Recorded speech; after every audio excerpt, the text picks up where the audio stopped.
Essa habilidade não existe. Nós estamos ao vivo no Café com Destino, com o Flávio, com o Thiago Nigro, falando sobre espiritualidade e negócios, espiritualidade e dinheiro. É a especialidade desses professores que estão aqui com a gente hoje. E não deixe agora de curtir o vídeo. Quando você curte o vídeo, entrega para mais gente. Se você não é inscrito nesse canal, esse canal só existe para te acrescentar. Então inscreva-se no nosso canal, ativa as notificações no sininho rapidinho. Também quero saber de que cidade você está falando. Para mim é muito importante conhecer. De que cidade você está falando? Fala também para mim aqui nos comentários como você conheceu o Thiago Nigro, como você conheceu o Flávio Augusto, como eles já te ajudaram. A gente quer conhecer vocês, a gente quer tá participando com você. Sabe uma coisa que eu acho interessante? Agora eu vou entrar no assunto polêmico mesmo. Ih, rapaz. Assunto forte. Que mesmo que a pessoa não seja religiosa, todo mundo que se deu bem na vida estava cumprindo um princípio que é bíblico. Vou repetir para ficar claro. Mesmo que a pessoa não seja religiosa, ou seja, não vai à igreja, não tem nenhum tipo de compromisso religioso, todas as pessoas que venceram na vida, inclusive financeiramente, na empresa, nos negócios, na vida, estavam cumprindo princípios que são bíblicos. Um exemplo, uma vez eu fui dar uma palestra, cara, tinha juízes, desembargador, foi um negócio assim de alta, me prepararam mal, falaram assim, cara, tem uma palestra que você dá ali, não me explicaram bem o que era só pensador, só cara doutorado, era uma coisa muito difícil. E aí eu fui falar um pouco de espiritualidade, cara, ninguém me confrontava ao vivo, assim, eu dando a palestra. Levantou uma mulher que era juíza, falou assim, você tá falando não tem sentido nenhum não, hein? Cara, na palestra, o controle emocional que você tem que ter, eu falei, que legal, por quê? Não, porque eu não quero saber de religião, não. Eu falei assim, não, mas eu não tô falando de religião, não, tô falando de princípios. E princípios valem em qualquer lugar. Por exemplo, a senhora é casada? Sou. Você sabe onde é que tá seu marido agora? Rapaz, a mulher se transfigurou, desfigurou, né, sei lá. Falou assim, por quê? Eu falei, não, porque com certeza a senhora espera que ele esteja fazendo o que falou que ia fazer. A senhora gostaria de ser traída, por exemplo? Que absurdo, claro que não. Falei, alguém gosta de ser traído? Não. Então, só tem um lugar que diz que nós temos que ser fiéis ao nosso cônjuge. É o que eu estou falando, tentando explicar para a senhora, é a Bíblia. A senhora acha que é certo mentir? Não. A senhora acha que é certo roubar alguma coisa dos outros? Eu sou juiz, é claro que não. Só a Bíblia diz que não é certo. Todos os códigos morais que a gente acredita... Então eu fui falando o seguinte, não é religião, é princípio. Você entrevistou muito cara. Flávio conviveu com muito cara bem-sucedido. E você consegue identificar os princípios. Seja os princípios familiares, o princípio de honrar pai e mãe, o princípio de não falar mal de ninguém, o princípio da honestidade, seja o princípio da multiplicação, plantar e colher. Algum princípio ou vários princípios esse cara está fazendo, né? Está plantando para colher. O que você identificou? Você está numa vibe espiritual agora, eu estou sentindo que você está entrando nisso aí, né? Mas antes, quando você era mais cético, você identificava alguma coisa? Falei, pô, engraçado, todos esses caras aqui fazem assim, e era uma coisa meio incomum, que não era bem normal, mas todo mundo fazia, tipo um princípio. Cara, eu comecei a ler a Bíblia com uma pessoa muito cética, né? Eu comecei a ler a Bíblia com uma pessoa muito cética e comecei por Provérbios, né, de Salomão, onde existem muitos princípios lá dentro que foram provados com o tempo, princípios de prosperidade, de sucesso, de riqueza, de seja lá como você queira interpretar, né? Tudo é válido. E antes de eu ler a Bíblia, eu já tinha atingido minha liberdade financeira, né? Só que, para atingir a liberdade financeira... Ou seja, os 5 mil que você precisava para viver já estavam se pagando. Exatamente, já tinha 5 mil reais lá. E aí, ao longo dessa jornada, o que me trouxe a liberdade financeira? Me trouxe... O que me trouxe foi uma série de princípios e ações que eu executei ao longo do tempo. E esses princípios e ações vieram de lugares diferentes. Vieram de pessoas que me ensinaram, vieram de livros, vieram de aprendizados da vida, né? E aí, eu sempre li muito. Sempre assim, né? A partir daquele momento que eu estava trabalhando com muito foco, eu estava lendo muito. E onde que eu buscava livros de conhecimento? Eu lia muitas das grandes obras que foram escritas nos últimos 50 anos. Né? Tipo Napoleão Hill. Napoleão Hill, né? Uma série de outras coisas. E aí, cara, nesses 50 anos, eu lia cada coisa e falava, meu Deus, esse cara é um gênio. Isso é incrível, isso funciona pro negócio, tal. E eu comecei a olhar pra isso. Eu sei que você vai falar, bom demais isso aí. Aí eu comecei, cara, primeiro a ensinar isso, né? E junto disso, a aplicar na minha vida. E isso tudo dando certo em comum acordo, pra mim e pra quem eu ensinava. E aí foi passando o tempo, cheguei na Bíblia. já com a liberdade financeira, já com muito conhecimento acumulado, já com patrimônio. E aí eu comecei a ler a Bíblia e falei, caraca, tudo que eu estudei até hoje está lá. Tudo. Só que a diferença é que tudo está escrito com roupagens diferentes. O único lugar onde eu encontrei os princípios escritos na sua pureza, na essência, foi na Bíblia. Então, tudo que eu já vi estava escrito lá em princípios de uma forma diferente. Ou seja, tudo que estava dando certo nesses manuais dos grandes gurus de negócios, finanças, vida pessoal, desenvolvimento pessoal, coaching, não sei o quê, tudo que estava dando certo, na verdade, a base eles tiravam da sabedoria milenar que está dando certo há 2000 anos. Perfeitamente. Então, essa foi a conclusão. Segunda coisa, e agora é um contraponto a isso, tá? É um contraponto a isso. Os princípios que estão na Bíblia e que funcionaram para mim e funcionam para muita gente, não necessariamente vão funcionar para todo mundo, cara. Concordo. Na minha concepção.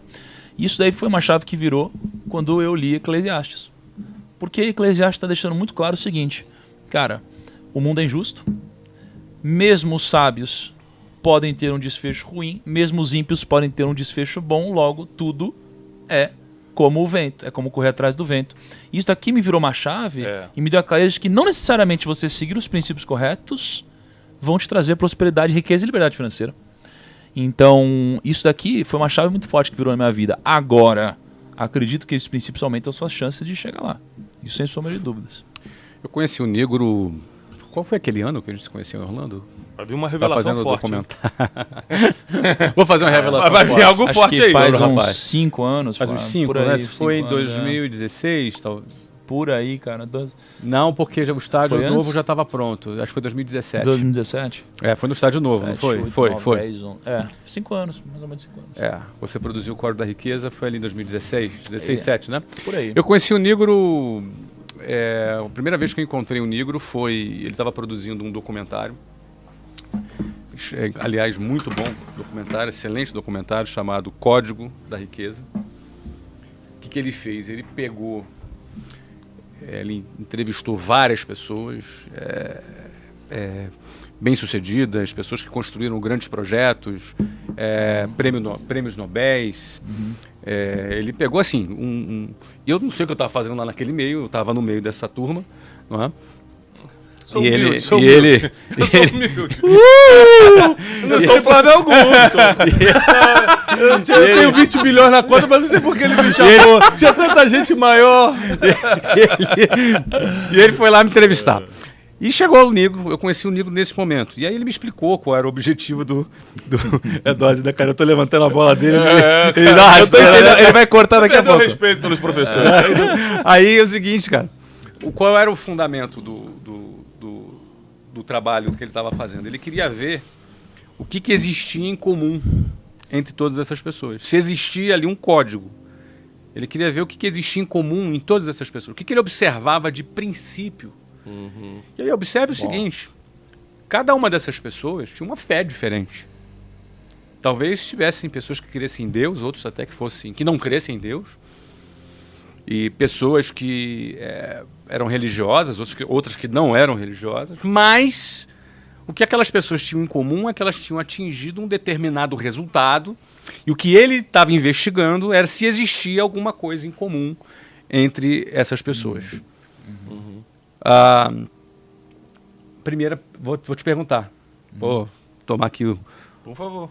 Não é? É nosso. Então, daqui a pouco o Nil também vai querer Então, eu vou fazer. te perguntar. Você identificou princípios em cada uma dessas pessoas? Essa é a primeira pergunta. A segunda pergunta. Quando você começou a ler Provérbios, Salomão é um cara muito sábio. Você identificou esses princípios ali? Eu devolvo para você. Tá. Eu acho que assim, isso aí fez parte da minha jornada e eu acho que se você faz a pergunta errada, você não tem a resposta certa. Amadurecendo do jeito que eu amadureci hoje, e ainda num processo de amadurecimento, eu teria feito perguntas diferentes. Tá?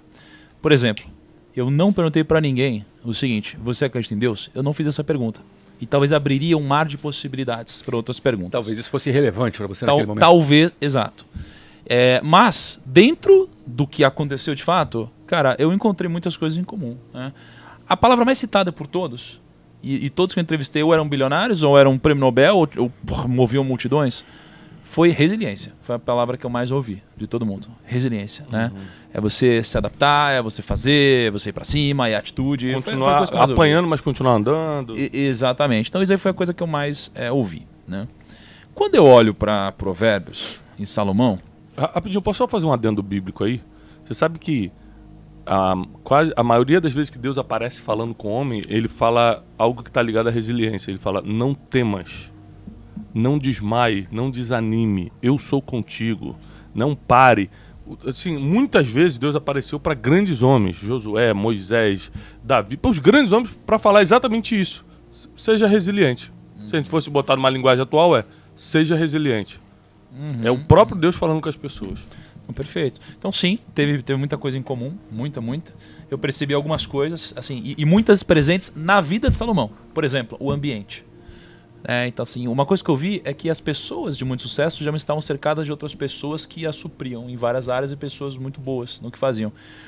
Seria o conceito do ambiente, de outras pessoas ao seu redor. O ambiente de pessoas, né? E quase todos os grandes, quase todos que eu conheci, tinham pessoas incríveis ao redor. E então eu percebi muita coisa que estava já escrito muito antes. O ponto tem gente que às vezes intuitivamente seguiu esses princípios.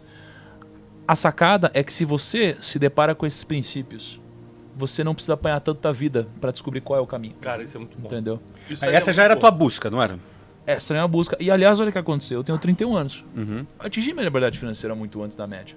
Mas eu busquei isso ativamente. A maioria das pessoas nem estão buscando isso. Tá, mas vamos repetir isso aqui, porque isso aqui não pode passar desapercebido. Se você cumprir princípios, o que vai acontecer?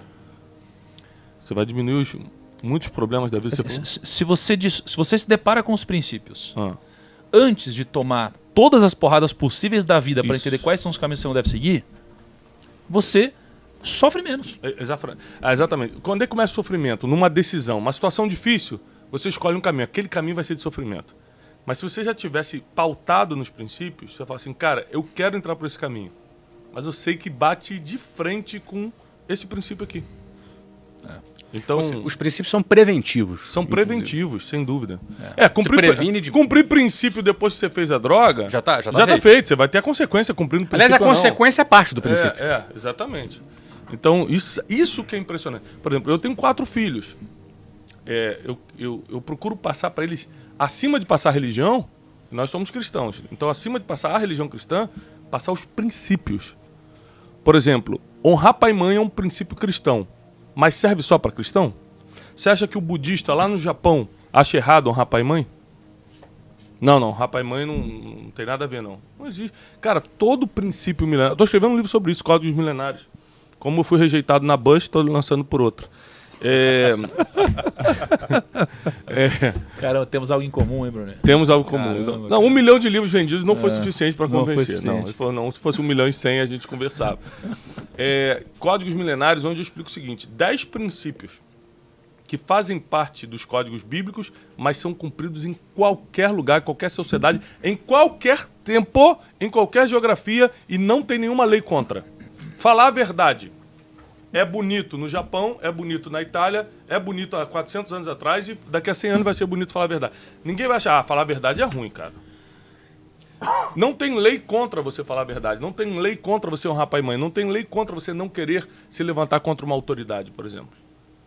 Então, é um livro até que vai ser polêmico, porque vai bater de frente com muita coisa que essa geração acha que pode fazer. Tipo, vou bater de frente com a autoridade, você pode bater de frente com as ideias. Martin Luther King ia pra rua protestar, irmão. Qual foi o dia que ele citou o nome de alguém?